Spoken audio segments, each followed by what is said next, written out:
সিংহের মতো শত্রুর ডেরায় একের পর এক আক্রমণ করে যাচ্ছে ইরান। সামনে যা পাচ্ছে সবকিছুই জ্বালিয়ে দিচ্ছে। প্রিয় নেতার প্রতিশোধ নিয়েই ছাড়বে তারা। খামেনির মৃত্যুর পর ক্ষিপ্ত ইরান, মধ্যপ্রাচ্যে মিসাইল বৃষ্টি। যুদ্ধ কি এখন পুরো অঞ্চল জুড়ে? প্রিয় নেতার মৃত্যুর পর যেন আগুনে ফুঁসছে ইরান। ইরানের সর্বোচ্চ নেতা আয়াতুল্লাহ আলী খামেনির মৃত্যুর পর পুরো মধ্যপ্রাচ্যে শুরু হয়েছে উত্তপ্ত পরিস্থিতি।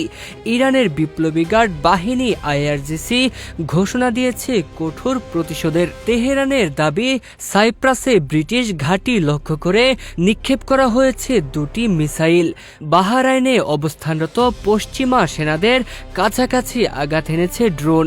কুয়েতের আবদুল্লাহ মোবারক এলাকায় মার্কিন নৌঘাঁটিতে ব্যালিস্টিক মিসাইল ও ড্রোন হামলার কথা জানিয়েছে তেহরান।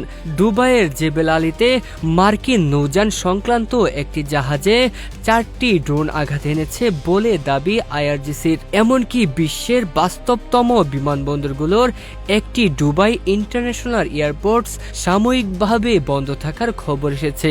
মধ্যপ্রাচ্যের গুরুত্বপূর্ণ জলপথ বন্ধ থাকায় বৈশ্বিক তেল সরবরাহ তৈরির পথ বন্ধ।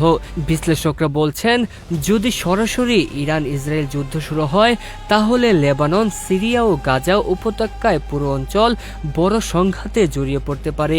ইউরোপীয় দেশগুলো কূটনৈতিক সমাধানের আহ্বান জানালেও পরিস্থিতি ক্রমেই অনিশ্চিত হয়ে উঠছে। শোকের মাঝেই প্রতিশোধের আগুন। মধ্যপ্রাচ্য এখন এক অজানা ভবিষ্যতের পথে।